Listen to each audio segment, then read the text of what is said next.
I'm Chase, 32 years old, and my own brother texted me that there was no room for me on our family's Christmas trip. Before I tell you how that single text message led to my entire family being exposed in front of millions of people and a $5 million donation being made in my name, let me know where you're watching from in the comments below. It's good to know we're all in this together. The text message glowed on my phone screen, stark and clinical. Just 6 words from my younger brother, Liam. No room for you this Christmas. There was no greeting, no apology. Just a statement of fact as casual as telling me it was raining outside. My thumb hovered over the keyboard for a moment. Years of this had trained my fingers, my heart, to react in one specific way. I typed back 2 letters. Okay. I didn't add a period. That would have felt too emotional. I hit send, and the little blue bubble popped up on his end. A confirmation that my quiet surrender had been received. I put my phone down on my drafting table, the sharp scent of graphite and paper filling my lungs. For a few minutes, I just focused on the blueprints in front of me, the clean lines of a building that would one day exist because of me. It was a comfort, this world of logic and structure. A world where things fit together as they were supposed to. An hour later, my phone buzzed again. This time, it was a Facebook notification. My mother, Eleanor, had tagged me in a photo. I clicked it, and my stomach clenched. There they were, all of them, gathered in front of a massive stone fireplace in some ridiculously expensive ski lodge in Vail. My father, Richard, with his arm around my mother. Liam, grinning with his wife, Chloe, tucked under his arm. Their son, 10-year-old Noah. Even their golden retriever, Buddy, was sprawled out on a plush rug. And right there, next to my mother, was a single, perfectly fluffed, empty cushion on the sofa. The caption read, "Our perfect pack, all together for the holidays. So blessed." My mother had tagged me. It wasn't an oversight. It was a performance. It was a way of saying, "Look, we're thinking of you even though you're not here," while being the very reason I wasn't there. The comments were already flooding in from aunts and distant cousins. "Looks perfect. Missing you, Chase." I felt the familiar heat rise in my chest, a bitter mix of anger and resignation. I closed the app. It was a well-practiced routine, a scar I had learned not to scratch. But let's jump forward a bit. Picture this. I'm standing on a brightly lit stage. I'm wearing a tailored tuxedo that feels both foreign and strangely comfortable. In my hands, I'm holding a heavy, beautifully sculpted glass award. Out in the darkness of the auditorium, hundreds of faces are looking up at me, the most important people in the world of architecture. The air is electric with applause. To my right stands Mr. Sterling, the CEO of one of the largest development firms in the country, and he's smiling at me. Not a polite, professional smile, but a genuine one, full of respect. My heart is hammering against my ribs, a wild drumbeat of disbelief and vindication. My family, they were watching this too, on a live stream, and I know with absolute certainty that their perfect, curated world was about to shatter into a million pieces. But to understand how I got on that stage, holding that award, you need to understand the empty cushion. You need to understand all the empty seats that came before it. To understand that, we have to go back. Way back. The first time I truly understood the blueprint of my family's dynamics, I was 18. It was my high school graduation. I remember the sticky vinyl of the folding chair, the drone of the principal's speech, the sea of smiling, tearful parents in the crowd. I scanned the rows, looking for that familiar flash of my mother's floral dress or my father's stern profile. I knew they were supposed to be there. They had promised. The ceremony ended. Caps flew into the air. A chaotic, joyful explosion. Families swarmed the field, hugging, crying, taking pictures. I stood alone, my diploma tube feeling heavy and slick in my sweaty palm. I kept scanning, my hope dwindling with each passing minute. I pulled out my flip phone and saw the text message, sent 2 hours earlier. It was from my mom. "So sorry, honey. Liam's travel team made the regionals. We had to drive him to the tournament out of state. It was all very last minute. We are so proud of you. Dad says congratulations." Liam was 16. His soccer tournament had been deemed more important than my graduation. I slid the phone back into my pocket, the plastic feeling cold against my leg. I just stood there, an island in a sea of celebration, feeling a profound and hollow loneliness. I felt invisible. Just as I was about to give up and start the long walk home, a beat-up Ford pickup rumbled into the nearly empty parking lot. My Uncle Gene swung out of the driver's seat. He was my dad's younger brother, a man who smelled of motor oil and sawdust, whose hands were permanently calloused from a life of fixing things. He wasn't a man of many words, but his presence felt more solid than any promise my parents had ever made. He walked straight up to me, ignoring the awkward silence, and enveloped me in a hug that smelled like home. He just held me for a moment, then clapped me on the shoulder. "Knew I'd find you here," he said, his voice a low rumble. He looked at my diploma. "Well, look at that. An official smart guy." He didn't ask where my parents were. He never did. He just knew. He saw the empty seats without me having to point them out. "Come on," he said, jerking his head toward the truck. "I'm starving. My treat." We ended up at a cheap pizza place off the highway. We sat in a red vinyl booth and he let me talk. I didn't mean to, but it all came pouring out. The years of missed school plays, of parent-teacher conferences attended by my grandmother, of being the quiet, easy kid who never demanded anything and therefore received nothing. Gene just listened, nodding slowly as he chewed his pizza. When I finally ran out of words, my voice thick with unshed tears, he wiped his mouth with a napkin. "Chase," he said, his eyes meeting mine. They were kind eyes, clear and direct. "Some people are built to be the sun. Everyone else just orbits around them. Your brother, your parents, they made him their son. That's not your fault." He leaned forward, his voice dropping. "But your talent, what you've got in here," he tapped his temple. "That's your own gravity. It's gonna pull you so far away from all this. They won't even know what happened. You just gotta build it." That night, eating greasy pizza with my uncle, was the first time I realized I didn't have to stay in their orbit. I could build my own world. It was a lesson that would take me years to fully learn, but the foundation was laid right there, in that red vinyl booth. 2 years after my graduation, the pattern locked in, solid as concrete. For my 18th birthday, my parents announced a grand family vacation. A 7-day Caribbean cruise. I was ecstatic. For months, I imagined it. The blue water, the warm sun, finally feeling like a real part of the family on a real vacation. I helped my mom with the research, printing out brochures for shore excursions. A week before we were set to leave, my dad called me into his study. He sat behind his big oak desk, the picture of authority. He cleared his throat, a sound he always made before delivering bad news. "Chase, about the cruise," he began, not looking at me. He shuffled some papers. "There's been a bit of a mix-up with the booking. The travel agent, well, she booked a 3-person cabin instead of a 4-person. There's no extra bed." I just stared at him. "What? Can't we change it? Or get another room?" "Everything is sold out," he said, his voice flat. "It's peak season. There's nothing to be done." He finally looked at me, his expression a mask of mild regret. "Liam is so excited. We can't cancel the whole thing. You understand. We'll make it up to you." I did understand. I understood perfectly. I was the path of least resistance. I was the acceptable loss. I nodded, my throat too tight to speak. "Yeah, okay, Dad. That's my boy," he said, relieved. "Mature about it." They left a few days later. The house was quiet, empty.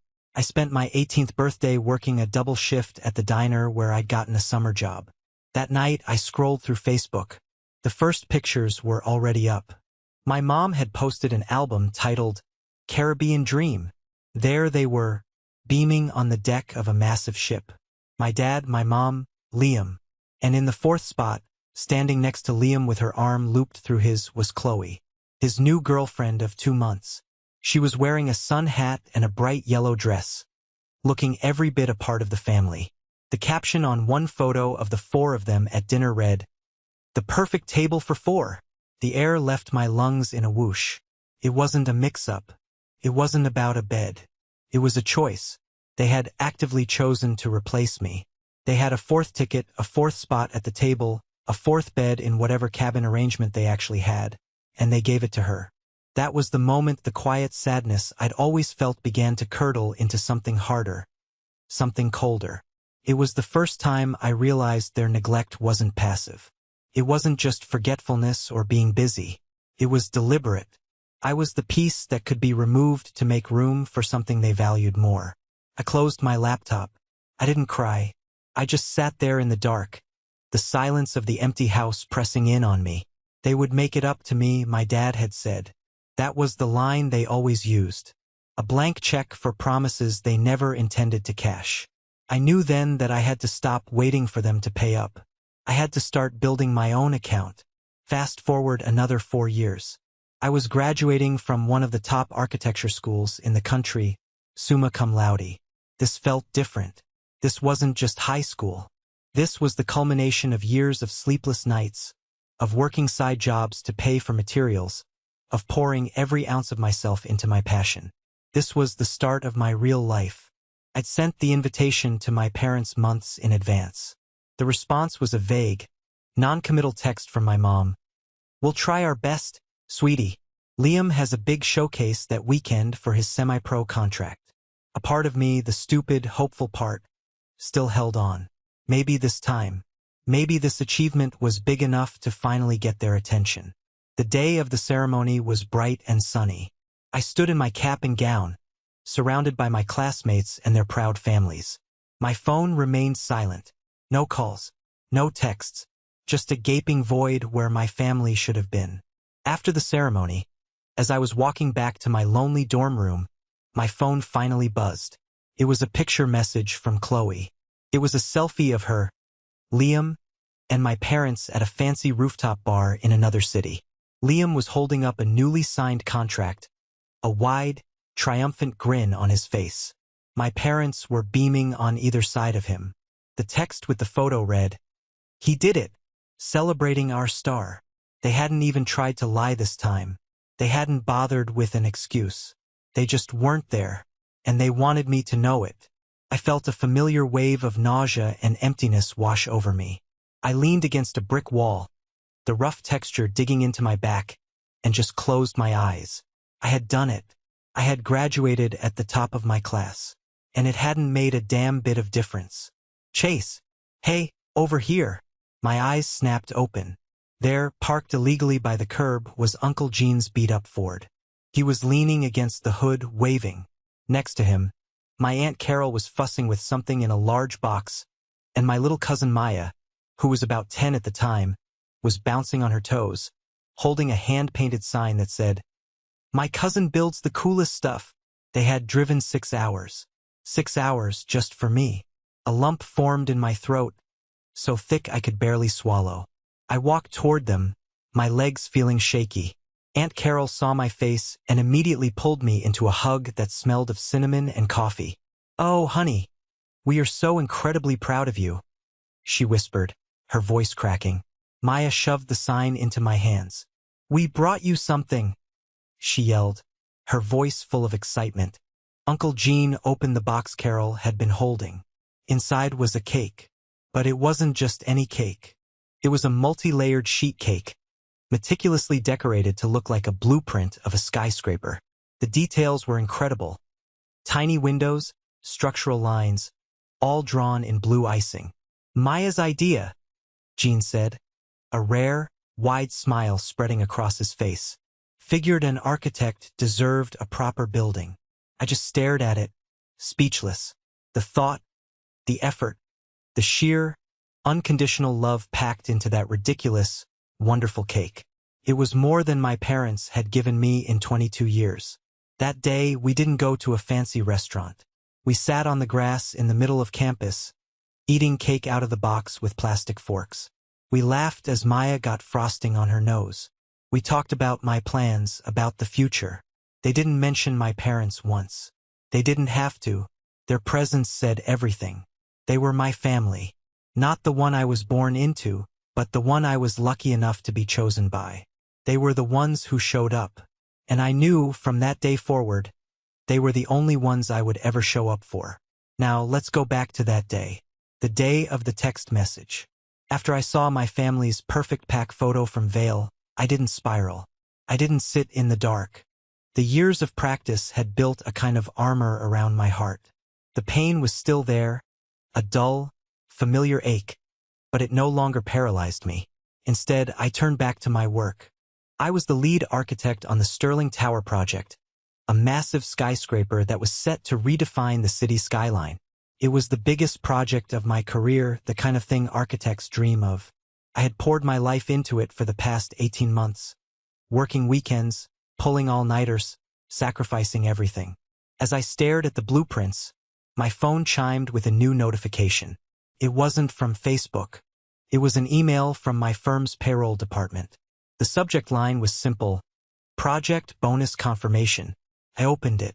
My eyes scanned the text, and then landed on the number. My breath hitched. It was a $50,000 bonus. My share for bringing the Sterling project in ahead of schedule and under budget. It was more money than I had ever seen in one place. I stared at the number on the screen. It wasn't just a salary deposit. It was validation. It was proof of my worth, written in black and white. It was the result of every sacrifice, every lonely holiday, every time I chose my drafting table over despair. It was the gravity Uncle Gene had told me to build. And in that moment, something inside me shifted, a tectonic plate of emotion grinding into a new position. For years, I had been the quiet one, the one who accepted the scraps, the one who replied, "Okay," and faded into the background. I had been waiting for a seat at their table, a table that was never meant for me. I picked up my phone, my fingers moving with a new sense of purpose. I didn't open my text messages. I opened a travel app. My search history was full of budget motels and cheap flights. I deleted it. I typed luxury ski cabins, Aspen, Colorado into the search bar. A list of stunning properties populated the screen. One stood out, a sprawling, 5-bedroom log mansion with floor-to-ceiling windows, a private hot tub overlooking the slopes, and a chef's kitchen. It was outrageously expensive. It was perfect. Without a second thought, I booked it for the entire week of Christmas. Then I went to an airline website and booked 4 first-class tickets. My final act was to pull up my contacts. I scrolled past Dad, past Mom, past Liam. My finger stopped on Uncle Gene. I hit the call button. He picked up on the second ring, the sound of an impact wrench buzzing in the background. "Hey, Chase. What's up?" I smiled, a real, genuine smile. "Hey, Uncle Gene. Quick question. How do you, Aunt Carol, and Maya feel about a white Christmas?" There was a pause, then a chuckle. "Always wanted to have one." "Why?" "Good," I said, my voice steady and clear. "Clear your calendar for Christmas week, and pack your warmest coats. I'm taking care of everything else." It wasn't a question. It was a declaration. This year, I wasn't going to be left out. This year, I was building my own damn table. And the only people invited were the ones who had helped me lay the foundation. Aspen was like something out of a snow globe. The air was so crisp it felt like it could crack. And the mountains looked like they had been dusted with powdered sugar. The cabin I'd rented wasn't just a cabin. It was a palace made of wood and glass. When we pulled up, Maya's face was pressed so hard against the window of the SUV, I thought she'd leave a permanent smudge. Is this where we're staying?" she whispered, her voice full of awe. Uncle Gene just whistled, a long, low sound of disbelief as he looked up at the vaulted ceilings and the massive stone fireplace that was already crackling merrily. Aunt Carol walked silently through the main room, running her hand over the smooth granite of the kitchen island as if she couldn't believe it was real. "Chase, this is too much," she finally said, her eyes glistening. "It's not enough," I replied, and I meant it. For all the years they had filled the empty spaces in my life, no luxury could ever be enough. The next few days were perfect. We skied during the day, me teaching a squealing Maya how to pizza slice her way down the bunny slope while Jean and Carol, surprisingly adept, tackled the blue runs. In the evenings, we'd soak in the outdoor hot tub, the steam rising around us as the stars popped out in the inky black sky. We cooked huge meals in the chef's kitchen and played board games by the fire until late at night. There was so much laughter. It felt easy, effortless. Felt like family. On Christmas Eve, we were all gathered in the living room, decorating a small tree I'd bought in town. The cabin was filled with the smell of pine and mulled cider. My phone had been blissfully silent for days. I had muted the family group chat and turned off social media notifications. For the first time in my adult life, I felt completely, utterly at peace during the holidays. That's when my phone, which I'd left on a side table, started buzzing. It wasn't a single buzz. It was a frantic, non-stop vibration, like an angry hornet trapped in a jar. Aunt Carol glanced over. Someone's popular. Curiosity got the better of me. I walked over and picked it up. The screen was a chaotic explosion of notifications. Missed calls from Liam. A dozen text messages from my mother. But the one that caught my eye was a TikTok notification. A friend from college had tagged me in a video. I tapped it and the video started playing. The screen was filled with the familiar image of my family's rented lodge in Vale. The long dining table was laden with a Christmas feast. My mother was serving potatoes. My father was carving a turkey. Liam was raising a glass. Then, the camera, clearly held by Chloe, panned slowly down the length of the table. It stopped on a single, empty chair at the far end. A place setting was laid out, a wine glass filled. A childish voice, my nephew Noah's, whispered in a dramatic voiceover, "We saved a seat for Uncle Chase." But I guess his work was more important. Then, text flashed across the screen over the image of the empty chair. Some people forget what family is all about during the holidays. Hashtag family first, hashtag empty chair, hashtag sad Christmas. My blood ran cold. It was so calculated, so manipulative. They hadn't just excluded me. They had weaponized my absence. They had twisted the narrative to make me the villain, the cold, career-obsessed son who had abandoned his loving family. I looked at the view counter at the bottom of the screen. It was already at 200,000. And it was climbing. Fast. Comments were pouring in. "Wow, that's so sad. I feel for you guys. My brother is the same way, always puts his job first. I hope he sees this and realizes what he's missing." My hands started to shake. This wasn't just a family squabble anymore. They had taken our private dysfunction and broadcast it to the world, painting a masterpiece of lies with me as the villain. The peace I had felt just moments before evaporated, replaced by a white-hot rage. The hornet was out of the jar, and it was coming for me. The TikTok was just the opening salvo. My phone, which I'd foolishly unmuted, became a weapon aimed directly at me. The calls from Liam came one after another, each one a red, angry notification on my screen. I let them go to voicemail. Then the texts from my mother started. "Chase, darling, we're so worried.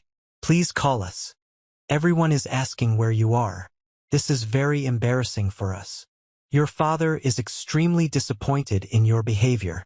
It was a masterclass in guilt-tripping and passive aggression. But Chloe, I was quickly learning, didn't bother with passive. Her methods were far more direct and far more insidious. While my mother was playing the wounded victim, Chloe was in the TikTok comments, fanning the flames. When someone commented, "Maybe there's more to the story," Chloe herself replied from her public account.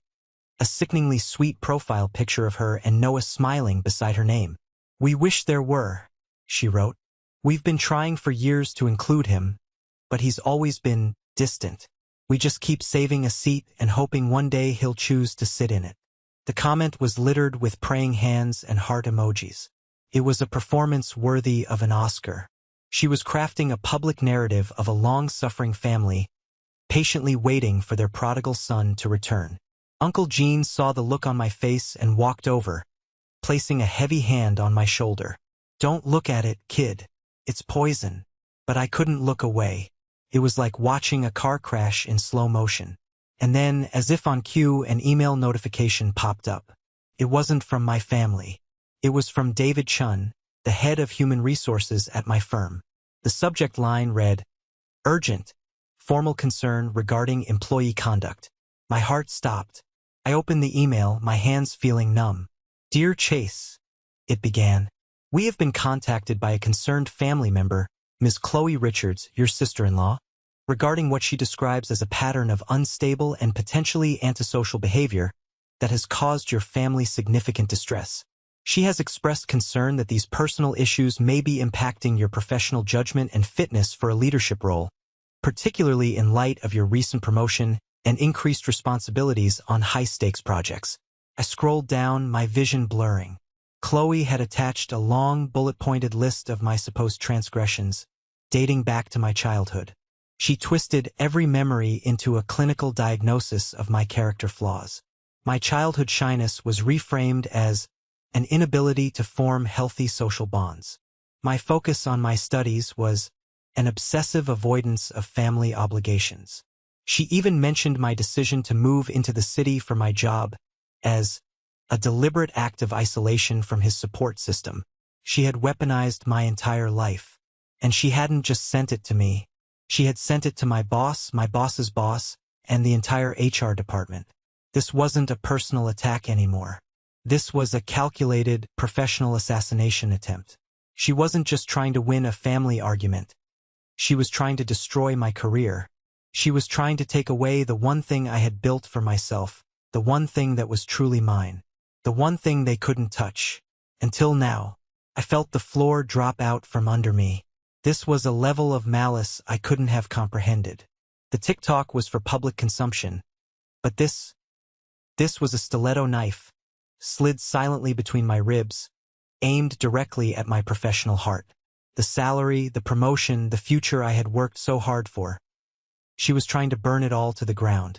For a long moment, I just sat there, staring at the email on my phone screen.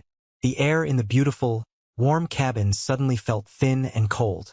All the laughter and joy of the past few days felt like a distant memory from someone else's life. Uncle Gene had read the email over my shoulder. His face, usually so open and kind, was a thundercloud.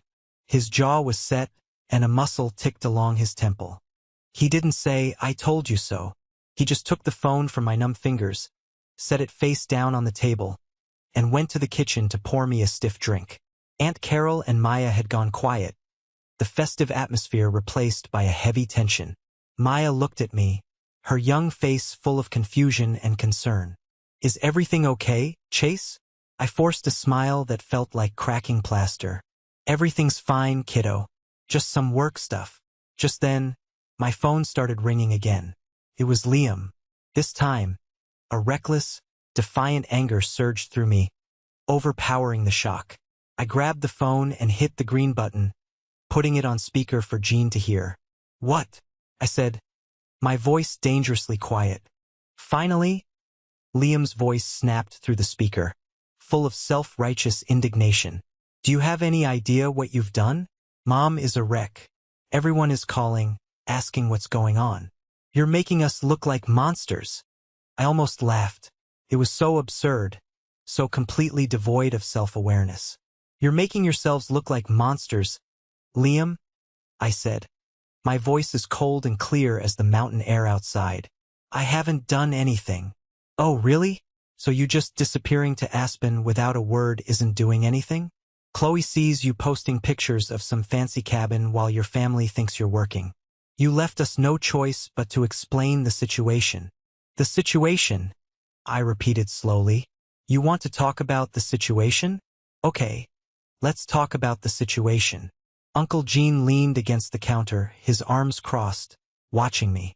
He gave me a slight, almost imperceptible nod. "Let's review the record, shall we?"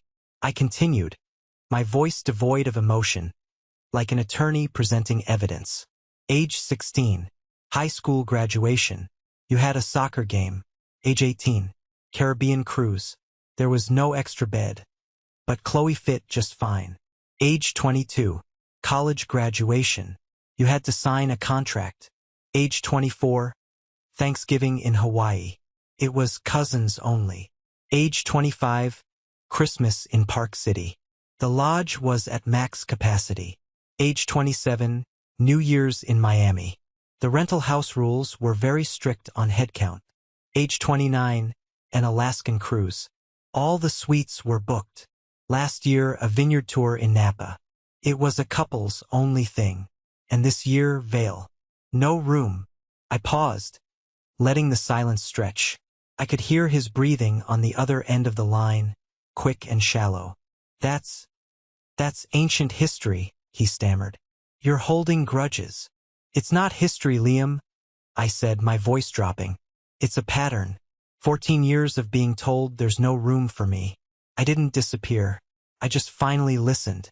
I stopped trying to get a seat at a table I was never invited to. I went and built my own. You're not mad that I'm not there. You're mad that I'm not at home, waiting by the phone, making it easy for you to pretend you care. You're mad that you lost control of the narrative. Silence. Complete and total silence. I could hear Chloe's faint voice in the background, telling him to hang up. Then a click. He was gone. I ended the call and set the phone down. A strange calm settled over me. It wasn't triumph. It was the quiet, clean feeling of a fever finally breaking. For the first time, I hadn't swallowed the bitterness. I had served it right back to them. The rest of the vacation passed in a sort of protective bubble. Uncle Gene and Aunt Carol were incredible, refusing to let the drama poison our time together. We skied, we ate, we laughed.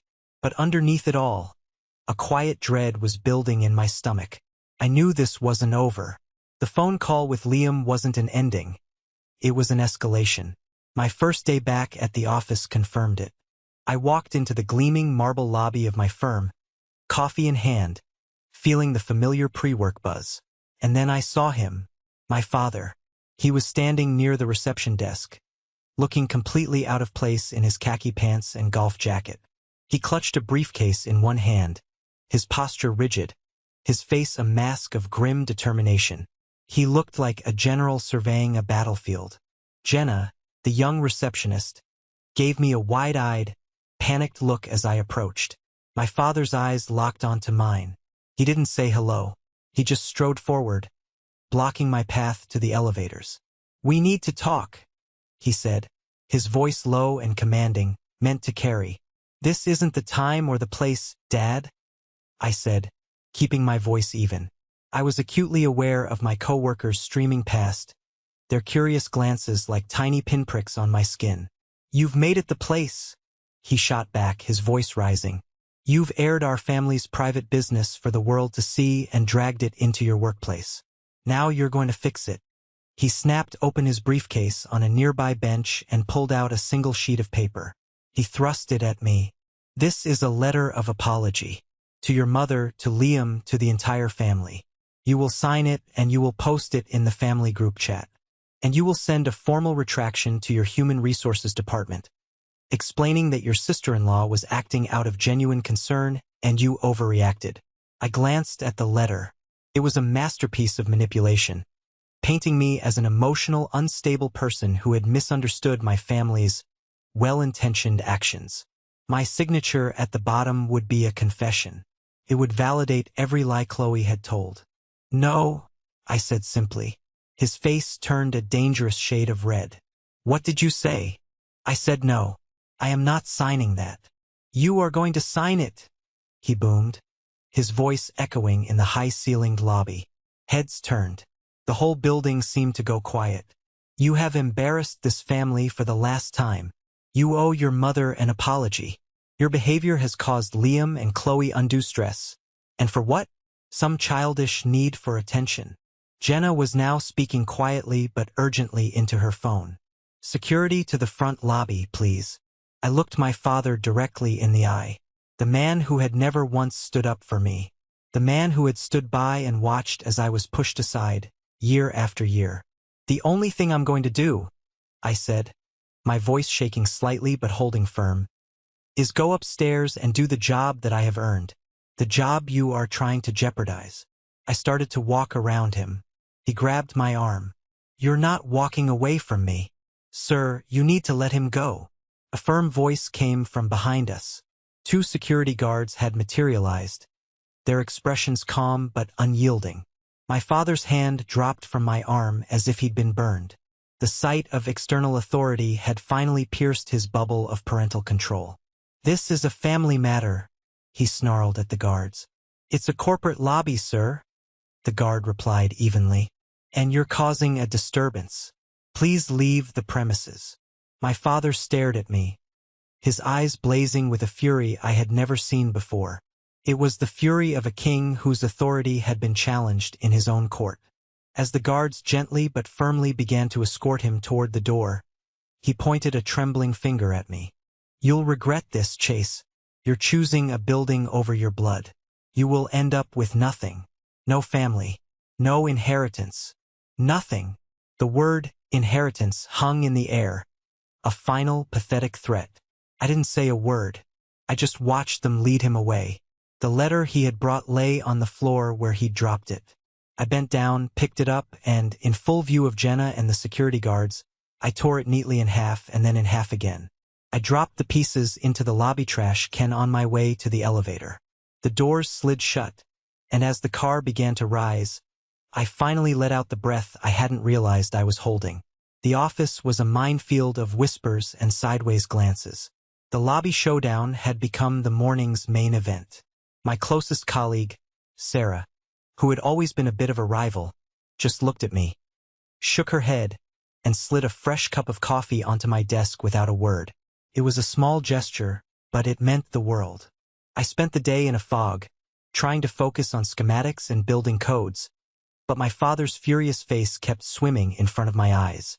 The HR department sent me a discreet email, asking if I wanted to file a formal complaint and assuring me that security had been instructed not to allow my father back into the building. I replied with a simple thank you. I worked late, losing myself in the familiar comfort of lines and angles.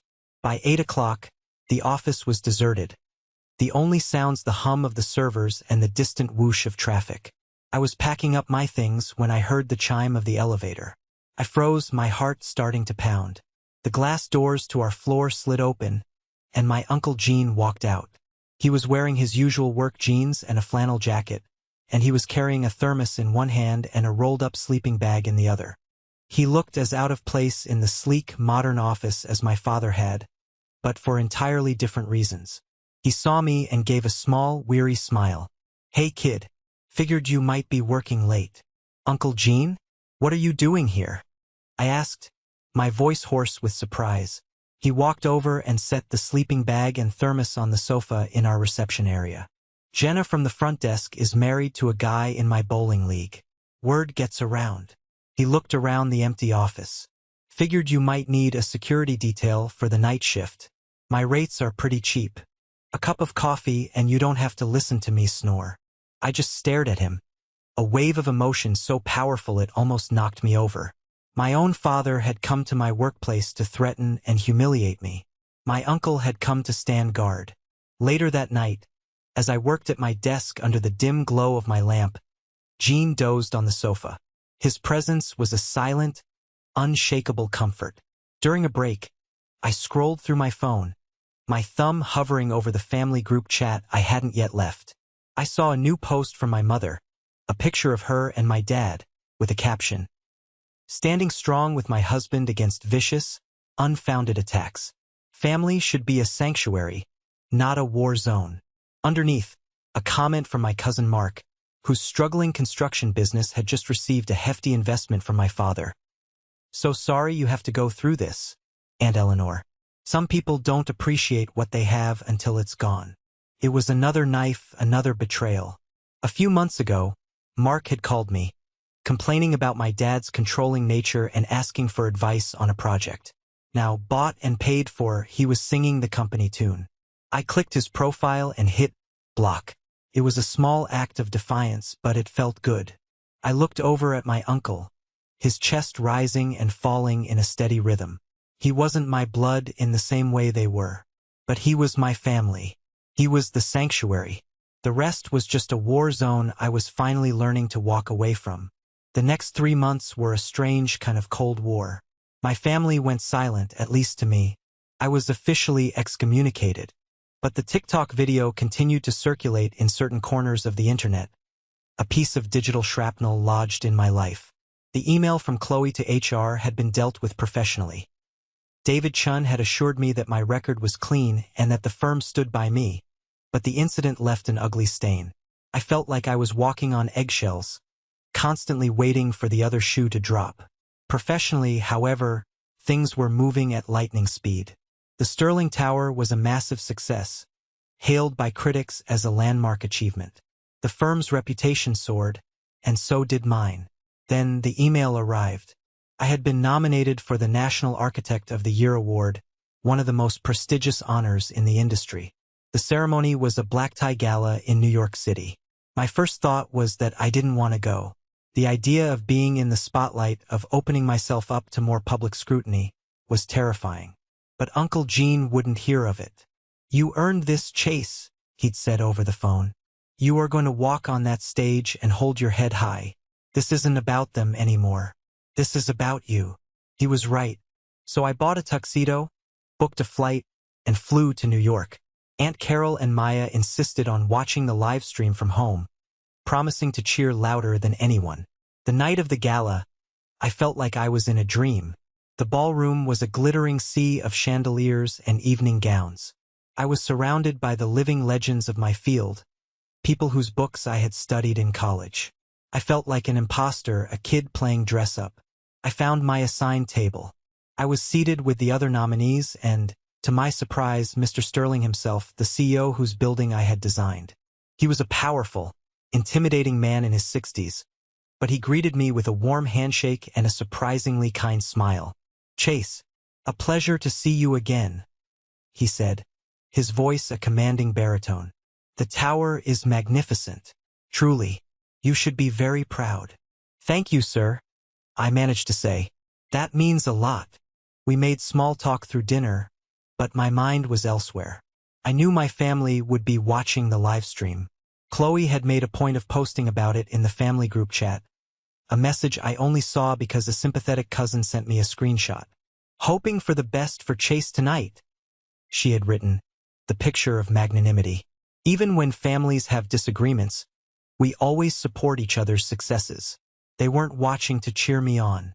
They were watching in the hopes I would fail, that my moment in the sun would be denied, proving to them and their followers that I had made the wrong choice by alienating them. Finally, the moment came. The presenter, a famous architectural critic, walked to the podium. And now, for the award for National Architect of the Year. A montage of the nominated projects played on the huge screens. My heart hammered in my chest. I saw the sweeping glass facade of the Sterling Tower, and for a moment, I forgot my fear and felt a surge of pride. I had made that. The winner, the presenter said, opening the envelope, is an architect whose vision has not only transformed a city's skyline but has done so with a profound sense of humanity and purpose. The winner is Chase Richards for the Sterling Tower. The room erupted in applause. For a second, I didn't move. Couldn't believe it. Mr. Sterling leaned over and clapped me on the back. "Go on, son. That's you." My legs felt like they were made of lead as I walked to the stage. The lights were blinding. The applause was a deafening roar.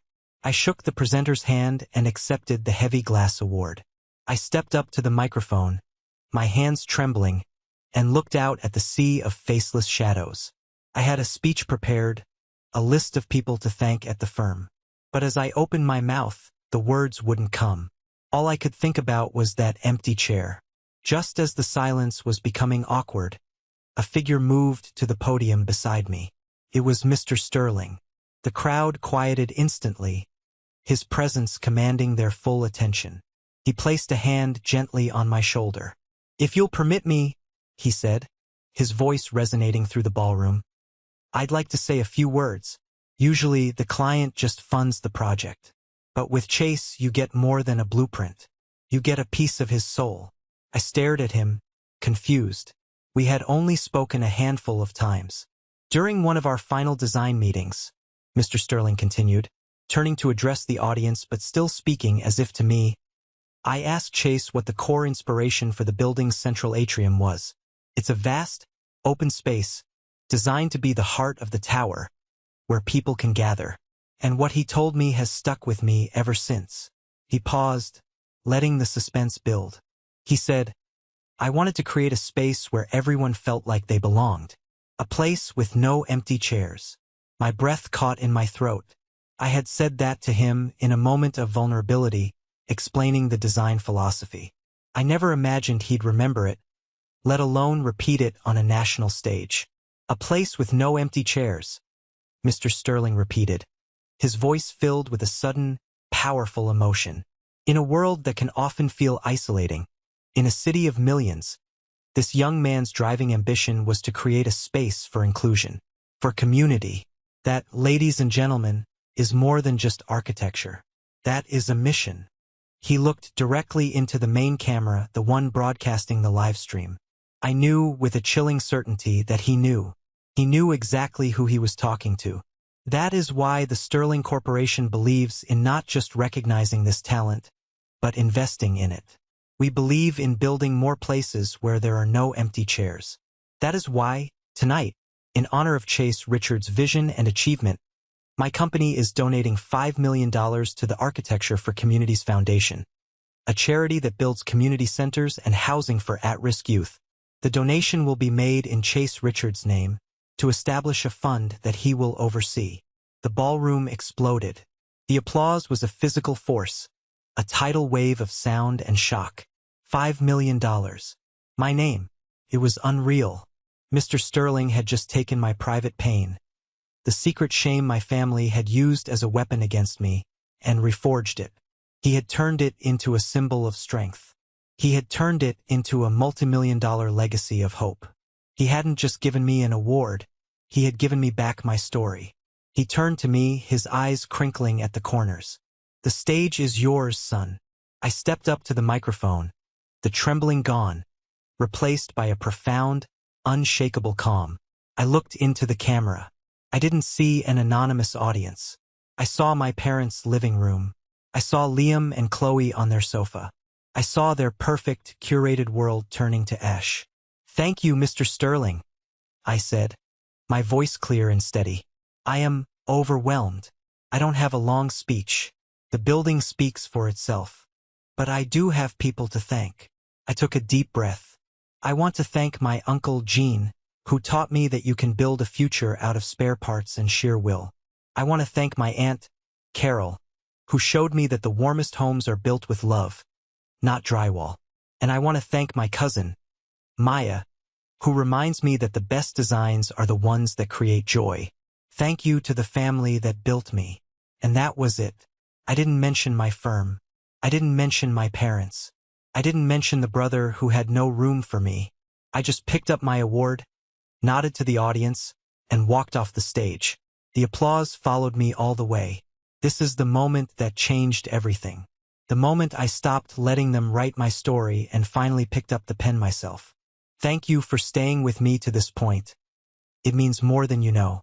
If you're still here, please help me out by liking this video and commenting the number 1 down below, just so I know you made it this far with me. It truly helps more people find this story, and it lets me know that my experiences mean something to someone out there. Your support is what gives me the courage to keep sharing the rest of this journey. The gala was a blur after that. People I had admired my whole life came up to shake my hand, not just to congratulate me on the award, but to talk about the foundation. My story, or at least Mr. Sterling's version of it, had resonated deeply. I had gone from being a promising young architect to a philanthropic leader in the industry in the span of 10 minutes. I flew home the next morning, the heavy award carefully packed in my carry-on. When I landed and turned my phone off airplane mode, the expected explosion from my family wasn't there. There was just silence. A deafening, telling silence. They didn't know what to say.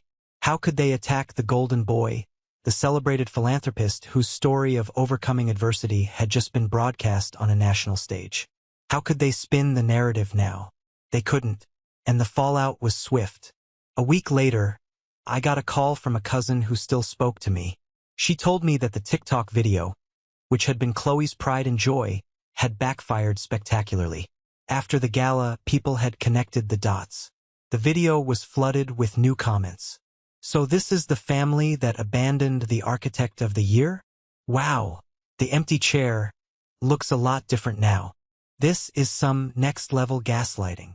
Chloe had been forced to delete the video, but the damage was done. Then, the professional consequences started. My cousin told me that someone at Liam's competitive sales company had seen the gala and sent an anonymous email to his management, linking them to the now infamous TikTok. Liam was called into a meeting with his VP. It wasn't about his performance, which was excellent. It was about brand integrity and professionalism.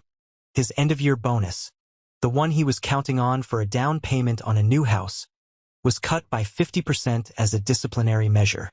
There was no formal tie to me, of course, just a vague mention of poor judgment regarding social media. Chloe's karma was even more direct. She was a freelance marketing consultant, and her biggest client was a national retail brand that built its entire identity around family values. The CEO of that company had been at the gala. He had seen my speech.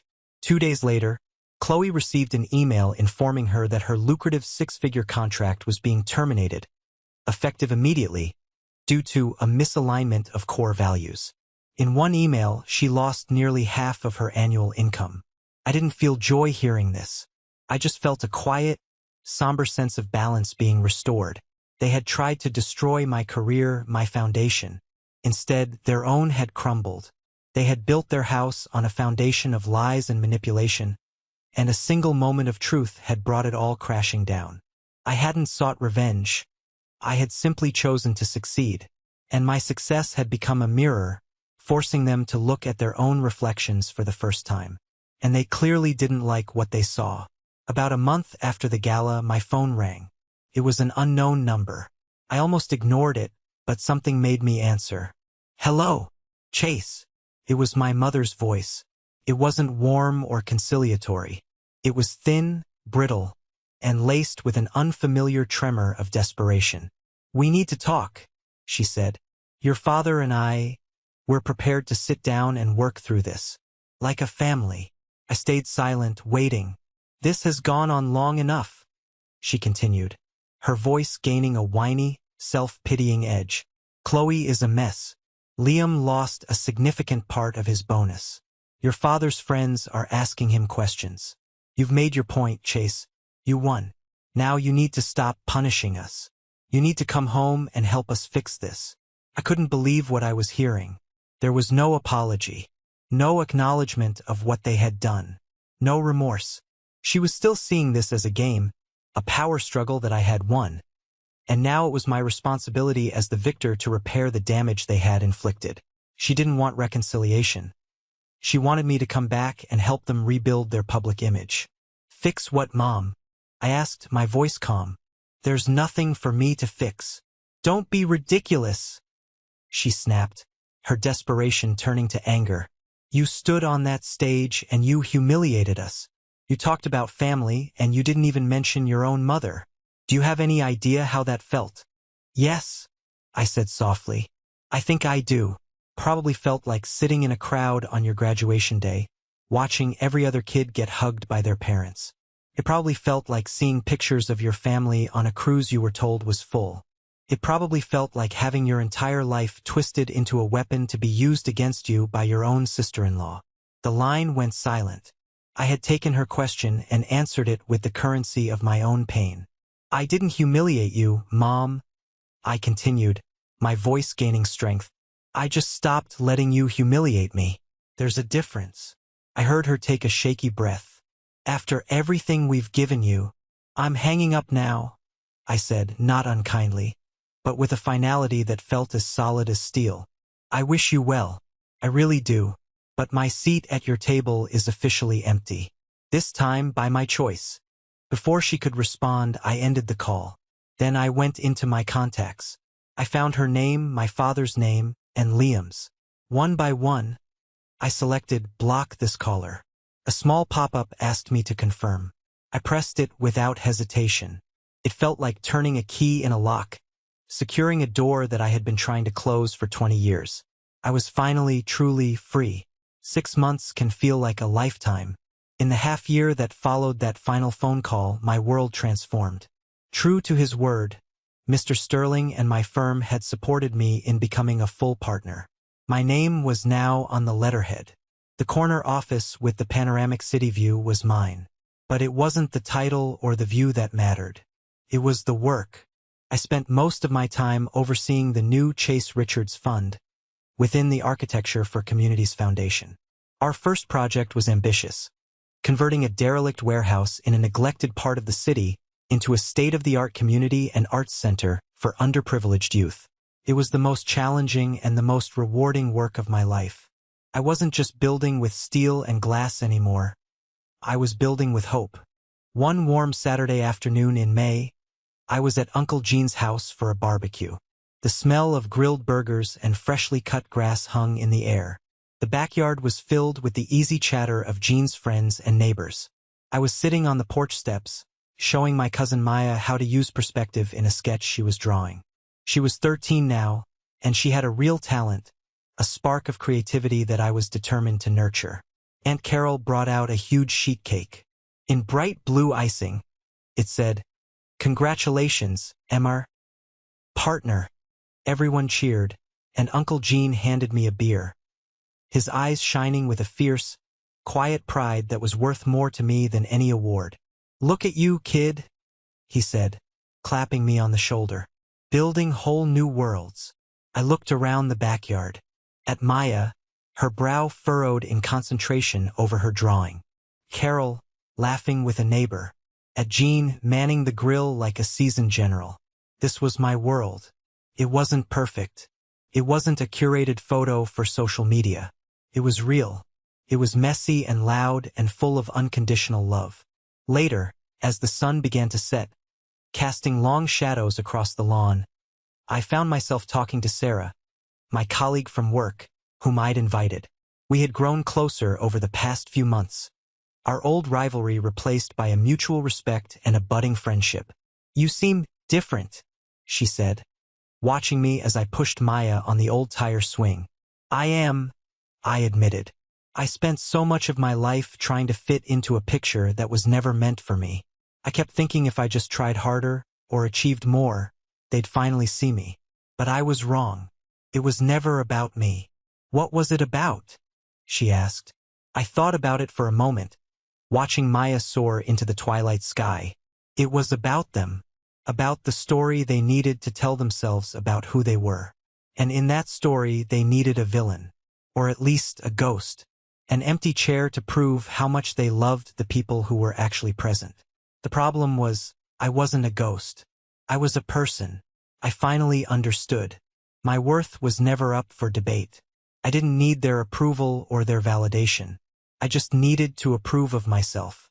And looking at the life I was building, the career, the foundation, the real family that surrounded me, I finally did.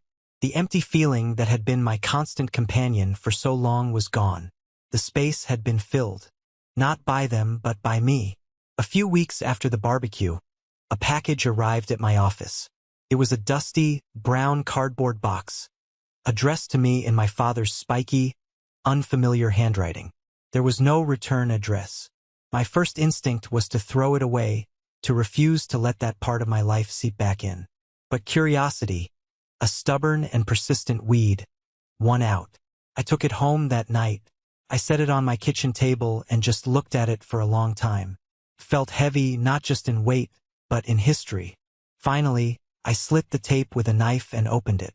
Inside, nestled in old, yellowed tissue paper, were two things. The first was a thick, leather-bound portfolio. The second was a single, sealed envelope with my name on it. My hands trembled slightly as I opened the envelope. It was a letter several pages long, written on my father's personal letterhead. "Chase," it began. "I am not writing this letter to ask for your forgiveness. I know I have not earned that, and I likely never will. I am writing to offer an explanation. Not an excuse, but an explanation. I know I owe you that much." He went on to write about his own life, things I had never known. He wrote that when he was a young man, his one great passion was architecture. He had dreamed of designing buildings, of shaping landscapes. He had even been accepted into the same prestigious university I had attended. But his own father, my grandfather, a stern, practical man, had forbidden it. He saw it as a frivolous, unstable career. He forced my father into the family's lucrative but soulless manufacturing business. He told him to put away his childish dreams. And he did. He obeyed.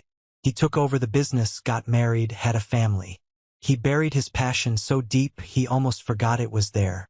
And then, he wrote, "You were born. From the time you were a little boy, you were always building. With blocks, with Lego, with anything you could find. When you started to draw, I saw it. The same spark. The same talent that I had been forced to extinguish in myself. And I was terrified. I had to stop reading for a moment, my heart pounding. A part of me was so proud," the letter continued, "but a darker, more shameful part of me was consumed by a bitter jealousy. You were living the life that was stolen from me. Every success you had was a reminder of my own failure, of my own cowardice. Liam was easy to love. He was good at sports, he was charming, he was everything my father would have wanted in a son. He didn't challenge me. He didn't remind me of the ghost of the man I could have been. And so I did what cowards do. Pushed you away. I minimized your achievements. I sided with your brother. I convinced myself it was because you were difficult or distant. But that was a lie I told myself to justify my own weakness.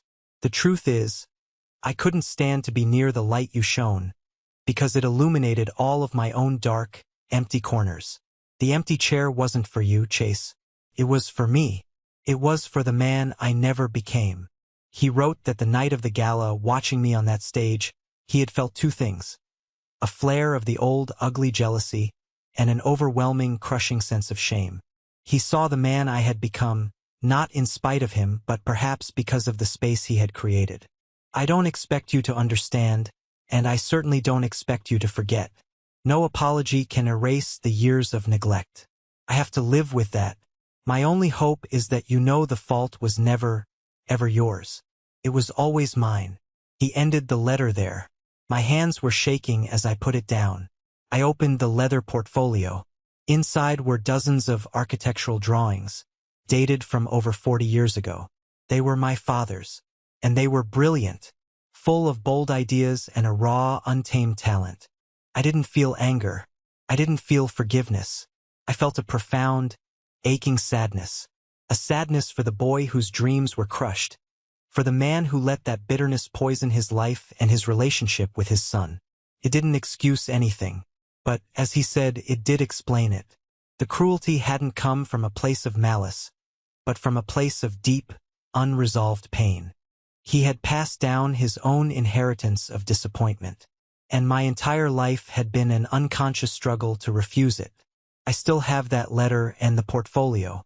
They sit on a shelf in my office, a quiet reminder that people are almost always more complex than the roles we assign them in our stories.